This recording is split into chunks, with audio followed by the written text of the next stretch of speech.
So, maghihilamos ako gamit itong soap ng Beauty and Graces. Ayan, ang kanilang Milky Peach Whitening Booster Soap na merong niacinamide and retinol.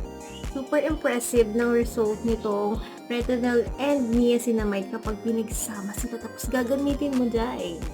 Papabulain lang natin to sa kamay natin. Tsaka natin siya ihilamos sa face natin.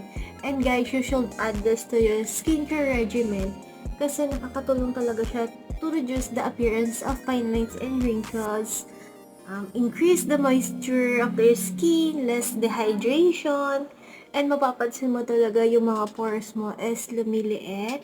And look, ang fresh lang sa mukha, parang ang gaan-gaan ng skin mo. And alam nyo ba, ito din ay nakakatulong para mawala yung mga dark spot nyo and to make your skin clear and firm. So, ayun lang.